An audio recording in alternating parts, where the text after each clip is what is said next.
Kita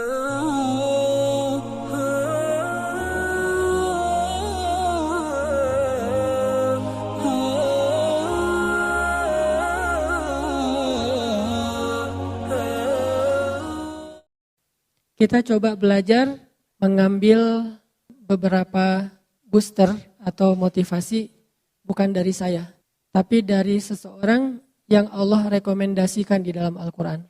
Walaupun mungkin boosternya itu tidak ada di YouTube, gak ada di Instagram. Tapi followersnya memang banyak sini orang. Cuman dalam bentuk yang berbeda. Yang punya aplikasi Al-Quran, coba buka HP-nya surat 31, surat Luqman. Kisah tentang Luqman di dalam ayat itu disebutin di ayat 12 sampai ayat 19, satu halaman. Kita tilawah ya. A'udzu billahi minasy syaithanir rajim. Bismillahirrahmanirrahim. وَلَقَدْ آتَيْنَا لُقْمَانَ الْحِكْمَةَ أَنِ اشْكُرْ لِلَّهِ وَمَنْ يَشْكُرْ فَإِنَّمَا يَشْكُرُ لِنَفْسِهِ وَمَنْ كَفَرَ فَإِنَّ اللَّهَ غَنِيٌّ حَمِيدٌ. Dan sungguh telah kami berikan kepada Luqman al-hikmah supaya bersyukur kepada Allah. Dan barang siapa yang bersyukur, maka sesungguhnya dia bersyukur untuk kebaikan dirinya sendiri. Dan barang siapa yang kufur atau ingkar, maka sesungguhnya Allah maha kaya lagi maha terpuji. Teman-teman, kalau kita baca surat ini, nanti kita akan menemukan nasihat-nasihat yang sangat berharga dari Luqman. Ada di halaman yang tadi kita baca, ayat 12 sampai ayat 19. Itu semuanya isinya nasihat Luqman kepada anak. Siapa Luqman? Luqman ini kalau di antara umat Nabi Muhammad mirip dengan Uwais Al-Qarni. Ada ulama yang mengatakan Luqman itu hidup di zaman Nabi Daud alaihissalam. Ada yang mengatakan hidup di zaman Nabi Isa alaihissalam. Allahu a'lam. Cuman memang dia bukan nabi, tetapi dia orang soleh yang istimewa. Kan orang soleh itu ada banyak di zaman para nabi. Kayak di zaman Nabi Sulaiman, orang solehnya yang gak terkenal tapi keren siapa? Di zaman Nabi Sulaiman. Hamba Allah yang bisa membawa singgasana Balqis dari Yaman ke Palestina cuma dengan sekedip mata. Sampai jin ifrit aja butuh waktu beberapa jam, kayak kecepatan pesawat. Jadi kalau kata ifrit, wahai Sulaiman, saya bisa bawa singgasana Balqis yang ada di Yaman. Yaman Palestina itu kalau naik pesawat kurang lebih, kalau nggak salah 4 jam. Saya bisa bawa singgasana Balqis dari Yaman ke Palestina sebelum engkau bangun dari tempat dudukmu. Maksud sebelum engkau bangun ini kata ulama tafsir, sebelum rapat selesai. Dan rapat waktu itu kurang lebih ya 2 jam 3 jam lah. Berarti kecepatan ifrit itu kecepatan pesawat. Sebelum rapat selesai, singgasana itu udah ada di hadapan engkau wahai Sulaiman. Terus tiba-tiba berdirilah seorang laki-laki yang gak dikenal. Bahkan di Al-Quran juga gak disebutin namanya. Saking gak terkenal. Jadi jangan remehkan orang yang followersnya dikit. Belum tentu yang selebgram lebih soleh dan lebih istimewa daripada yang biasa. Bisa jadi yang orang gak dikenal siapa-siapa, tapi dikenal oleh Allah dan dikenal oleh para malaikat.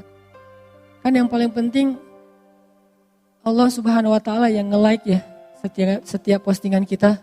Dan kalimat like dari Allah itu radhiyallahu an, itu penting banget tuh. Kalau kita like-nya like manusia, kalau sahabat like-nya like pencipta manusia radhiyallahu an. Abu Bakar radhiyallahu an. Umar radhiyallahu an. Ada Ataki? Gak ada kan? Gak mungkin juga saya ngaku-ngaku radhiyallahu an. Dan gak ada juga orang yang sepakat mengatakan Hanan itu sih radhiyallahu an juga. Gak ada kan ya? Berarti belum dapat like dari Allah Subhanahu wa Ta'ala. Paling-paling dapat like dari manusia. Nah, laki-laki yang di zaman Sulaiman juga mirip dengan Luqman. Walaupun kalau Luqman disebutin namanya. di zaman Nabi Isa ada orang kayak gini, di zaman Nabi Daud ada, di zaman Nabi Musa ada, banyak. Di zaman Nabi Musa salah satunya Khidir. Nggak terkenal, tapi dia punya kelebihan. Sampai selebgram seperti Musa aja belajar kepada Khidir. Laki-laki ini berdiri mengatakan, ya Sulaiman, izinkan saya membawa singgasana Balkis dari Yaman ke Palestina dalam sekedip mata aja. Sekedip mata dalam bahasa kiasan ini artinya selama jarak antara orang yang datang dari kejauhan belum jelas siapa sampai menjadi jelas. Kurang lebih sekitar 5 menit. Sekejap mata itu bukan satu kedipan mata ya. Tapi bahasa kiasan, kata ulama tafsir, kalau ada yang datang dari jauh tuh, itu siapa ya? Kayak asa kenal gitu. Nah, sampai benar-benar jelas kira-kira berapa menit kalau dia jalan kaki. Dari orangnya agak-agak asa kenal sampai kenal. Berapa? Sampai 5 menit? Tergantung jalannya ya. Kalau dia jalannya normal, ya paling lama 5 menit lah, nggak sampai lah, semenit juga udah jelas. Oh ya si Fulan. Walaupun kadang-kadang ada yang dari jauh juga udah ketahuan, saking kita menandain banget ya. Wah dia datang ya ternyata, gitu ya, udah ketahuan dari wanginya. Wah ada harum tertentu nih udah khas gitu teh. Siapa yang wanginya khas di antara sahabat? Mus'ab bin Umair. Kalau Mus'ab lewat satu lorong atau satu gang, cewek-cewek Mekah langsung nyari-nyari mana Mus'ab, karena parfum yang dipakai Mus'ab itu nggak ada di Mekah. Satu-satunya yang pakai parfum itu cuma Mus'ab. Sampai Mus'ab kalau nyuci baju, orang-orang rebutan pengen nyuci baju Mus'ab biar disatuin dengan baju mereka sehingga aroma wanginya pindah ke baju mereka. Ini sahabat Nabi yang namanya Mus'ab. Selebgram zaman sahabat lah yang paling keren.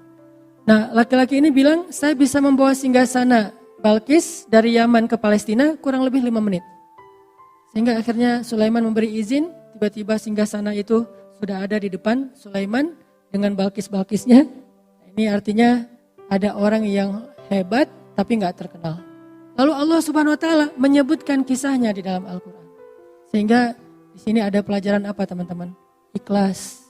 Luqman salah satu di antara simbol keikhlasan. Dia hidup di zaman para nabi, tetapi dia tidak dikenal seperti para nabi. Uwais Al-Qarni juga kayak gitu, simbol keikhlasan. Tidak diketahui kehebatannya oleh manusia, tapi diketahui kesolehan, kehebatan, keistimewaannya oleh Allah Subhanahu Wa Taala. Lalu Allah lah yang mengilhamkan kepada Nabi Muhammad untuk memberitahu kehebatan Uwais kepada sahabat-sahabat beliau. Lalu sahabat Nabi mencari Uwais, ketahuanlah oleh orang banyak bahwa Uwais itu bukan orang biasa, orang istimewa. Jadi gak usah khawatir kalau kita ngelakuin satu kebaikan, terus gak ada yang lihat. Justru ketika kita mengharapkan apresiasi dari manusia, maka kita kehilangan penghargaan dari Allah Subhanahu Wa Taala. Ini harus pilih. Kadang-kadang kita harus milih di hati kita nih, mencari penghargaan dari Allah, mencari nilai di mata Allah atau mencari poin di mata manusia. Rating siapa yang kita cari, like siapa yang kita harapin nih, like dari Allah atau like dari manusia. Ini soal hati ya, bukan soal gimana kita memposting sesuatu. Kadang-kadang secara zahir kita emang ngeposting sesuatu yang buat manusia nge-like. Tapi bukan itu yang kita cari. Ini masalah apa yang diharapin oleh hati kita. Sehingga kita tidak akan menjadi putus asa, berkecil hati, merasa kayak nelangsa gitu. Kalau ada kebaikan yang kita lakuin orang gak tahu. Ada kebaikan yang kita lakuin orang gak menghargai. Ada kebaikan yang kita lakuin malah orang menafikan gitu, mengingkari. Karena Allah Subhanahu Wa Taala alimun, syahidun. Allah maha tahu, Allah maha menyaksikan, Allah maha basir, maha melihat. Dan gak ada yang sia-sia. Sehingga akhirnya Allah mengisahkan kisah laki-laki itu di zaman Sulaiman.